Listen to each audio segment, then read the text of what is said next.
Hi guys, this is Dormouse03 continuing my Spec Ops The Line FUBAR difficulty playthrough, and this is chapter 6, and this part right here at the beginning is the hardest part of this game for me. I'm actually recording this after the fact, my audio, because when I was playing this live, this part right here was so frustrating that basically I was reduced to silence while I was concentrating and the occasional curse when I died. So this section right here, it's just so difficult, and I'm gonna put a bunch of the times when I died at the end of this video so that you guys can see my frustration here. But this car right here is pretty good cover, but guys can flank you from the left like this guy right here is trying to do. They can also flank you from the right. You just don't have very much ammo, your teammates are not here, and they just can kill you so fast when the AI decides that you're gonna die. You're just gonna die, and there's almost nothing you can do about it sometimes. Like this guy right here to the right, I don't know what he was doing. Thank God he did not flank me over to my right side there, or I would have been just completely murdered. But all I can say for this section here is just keep trying. Try not to get discouraged if you're having a hard time with it, because this chapter right here, to me, kind of separates those who will continue on and finish this game on FUBAR and those who will not. I would say if you can do this section, what the hell took you so long? And if you have the patience to get through this section, you have the patience to get through the rest of the game, because there was nothing to me, and even the end, at this point when I'm recording my audio now, I have finished the game. Got a lock on the signal, Lugo? And there was nothing in those last chapters that to me was as hard as that section right there. So just keep trying, and eventually you'll sort of figure out where the best places are to go and get lucky on some of the AI pathing, because I'm telling you, if they want to crush you, they can just crush you. You're going to see a lot of cuts, a lot of fade-throughs in this, and that's because I died a lot during this chapter. Like right there, immediately. I forgot that those guys were going to be there. I was just picking up ammo, having a good time, and they just murdered me instantly. And that just shows you how fast you go down, how fast you can die in this game on this difficulty. It's just really, really crazy. So, like I said, you will be seeing a lot of cuts. I kept that death in, but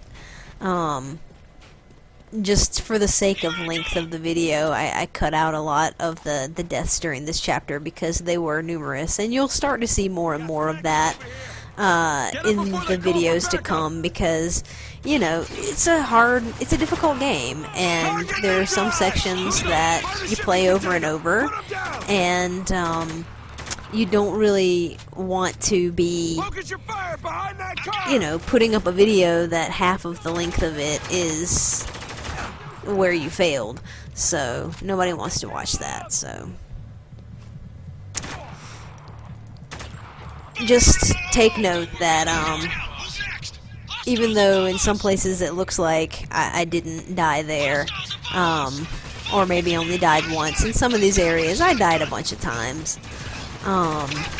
Just trying to figure out where exactly to stand, and which areas, which cover was best, and that kind of thing. This guy got way too close to me. The only saving grace is that, you know, if you do get an opportunity to melee them, like if they get close, the melee is a one-hit kill.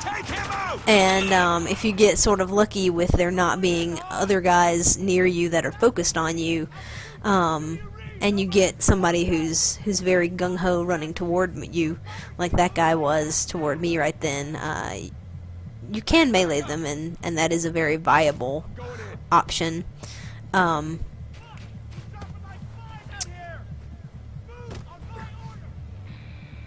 At this section right here that's coming up, I didn't go really to the best place.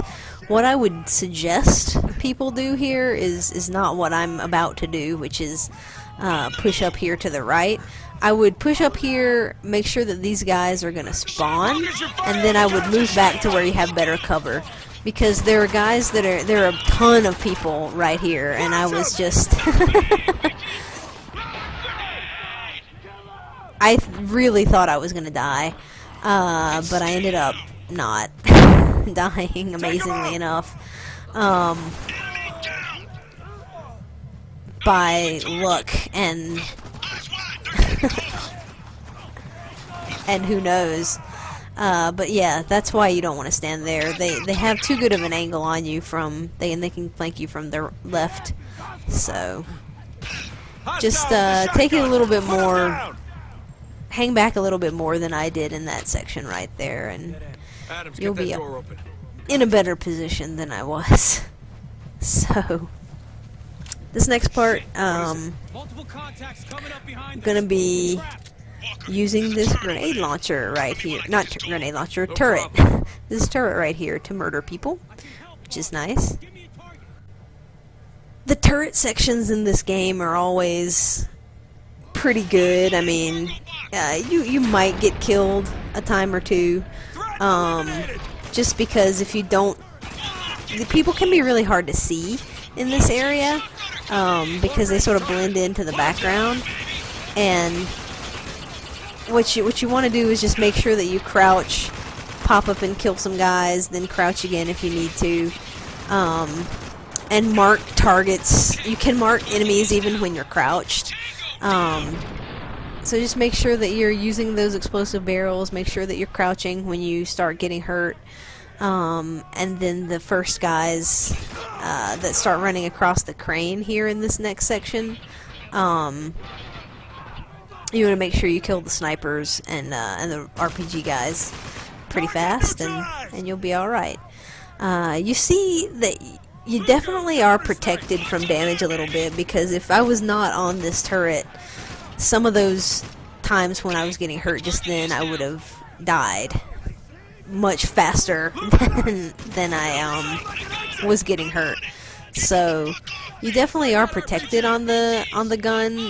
You just you aren't invincible, so you need to kind of realize that, and make sure that you aren't leaving yourself exposed. Right now I'm trying to make sure that I kill as many of these snipers and RPG guys as possible,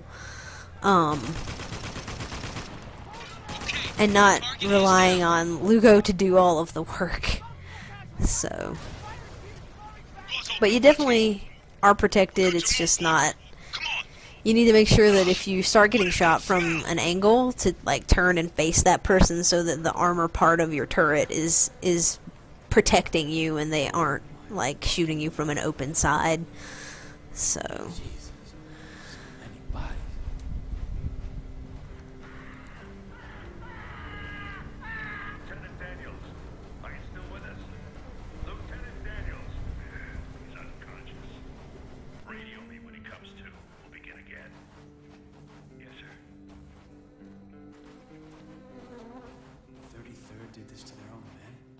turned on each other. You were right, Walker. I sure wish I wasn't.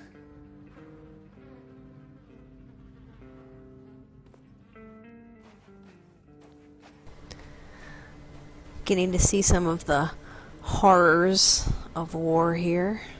Get ready. They'll be waiting.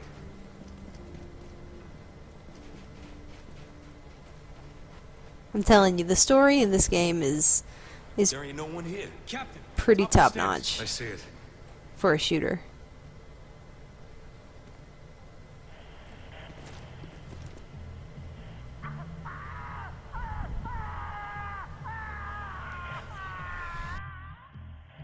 If this is Daniels, he's been dead a long time.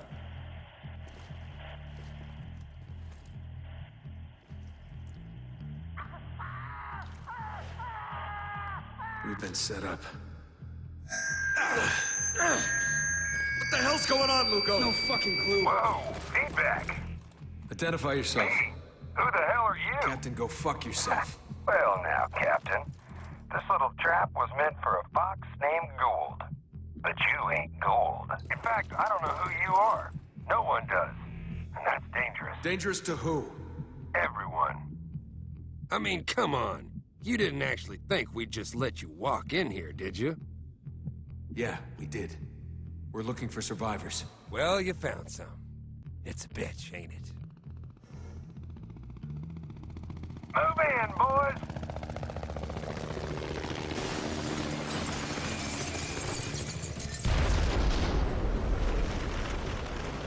Captain Walker! What the hell? Up there! It's Gould! Get out of there!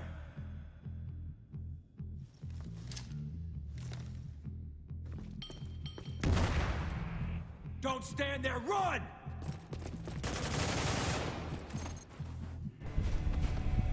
Heads up! Contact! So this area is interesting. Get out of here. I need you to do as I say. The best cover I found here at the beginning was staying behind this piece of cover that I'm starting in. This section can be pretty tricky, especially if your AI compadres start getting hurt. And that will be a running theme throughout the rest of this game. If the AI starts to get hurt and need healing, and it's both of them and not just one, you start to get into really, really bad situations. So, as is and will be kind of a strategy for the rest of this game here, I'm trying not to send them to kill people so much. Like, when I'm highlighting guys, I'm kind of highlighting them for me. Not as much for the AI. And the ones that I am highlighting for the AI are ones that are sort of closer. Because I really don't want them running up. And now I don't do that religiously, obviously. I didn't do that right there, and look what happens. My teammate gets injured, and now they're both down. So you can kind of see how that comes into play, right? When you start to target too many guys that are too far away, your teammates will try to sort of be more aggressive and run up after them, and that can really put you in a bad spot. So luckily enough, I was able to. They were at a good angle for me just there, so that I could heal the one and be a little bit protected by the pillars and stuff from all the other AI. And then I had the one pick up the other, so, you know, it's not always a total loss if one of your teammates goes down, but, or if both of them go down, but generally it is. And this piece of cover right here actually worked really well for me as well, because it had the sort of protection on two sides, so that if they throw one of those grenades, I could just run around the corner and be protected from it. Now, I won't guarantee that will work all the time, because it could get in an angle where even when you ran around the corner, it could have still gotten you, but for the most part, it worked well for me just there.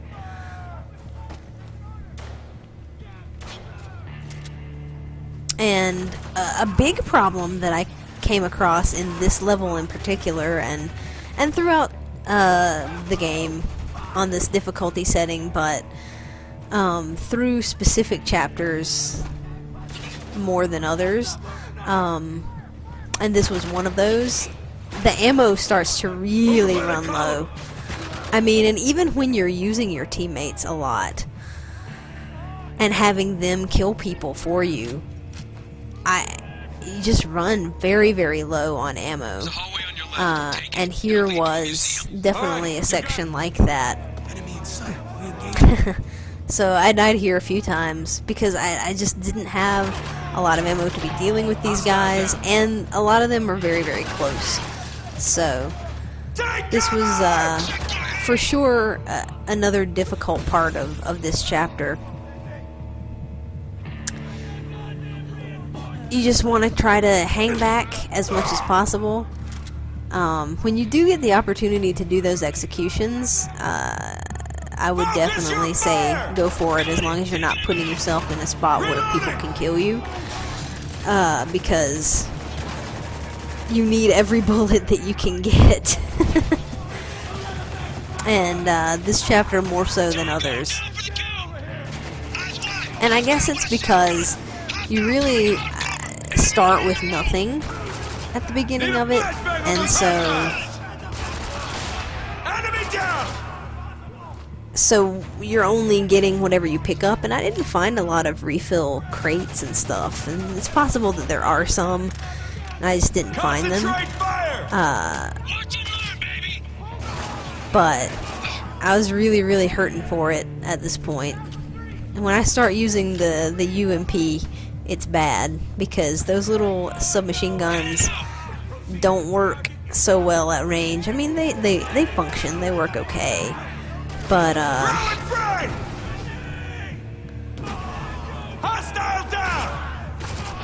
they are definitely not what the tool that you're wanting to use on sections like this, where you don't want to be close enough for that type of weapon to be effective. And the difficulty about this section here is those grenades. They will just spam grenades at you. And I found that if you play your edges, so if you stay on the edge of a piece of cover, and that way if someone throws a grenade there, they will always throw the grenade sort of where you are. So if you make sure that you stay on the end of a piece of cover, so that then you can move back over to the other side if someone throws a grenade, that puts you in a better position to be able to survive. I won't say that you survive every time, because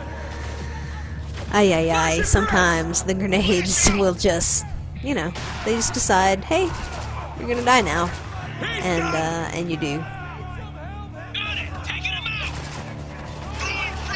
I really enjoyed this environment here. The museum and like the T-Rex and everything, I thought was pretty cool. Once again, just kind of showing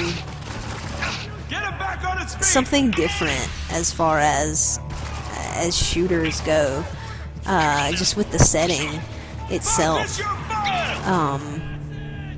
I really, really appreciated the variety of the environments. I mean, it's all this sort of sandy desert place, but I don't know, they did a lot with the interiors of the buildings and things to make them very distinct, and I liked that a lot. Just, it gave it a nice feel, and something that is just very different from your sort of brown aesthetic that a lot of these have. So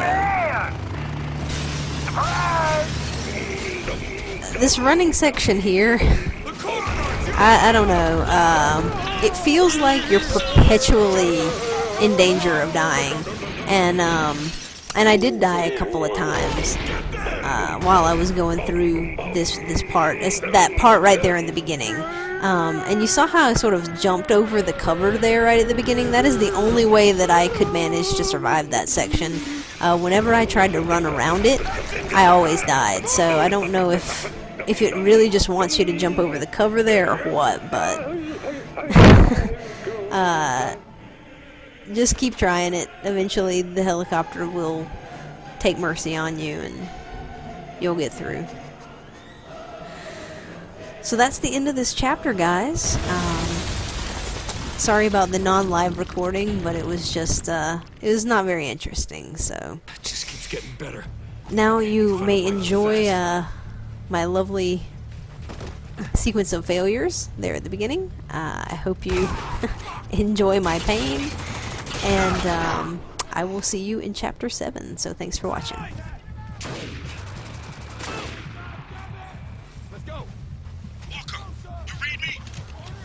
Yeah.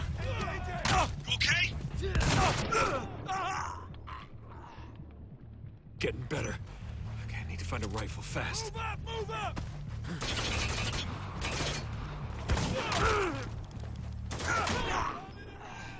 On our way!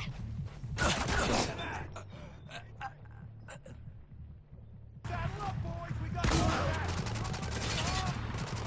Walker, you read me? Get to cover! Yeah. Okay? I need to find a rifle fast. Bravo 2! Oscar Mike! Shut the fuck up! We're taking casualties! Walker, you read me? Walker, you read me? Yeah. Okay? Do I sound okay? Get your asses down here.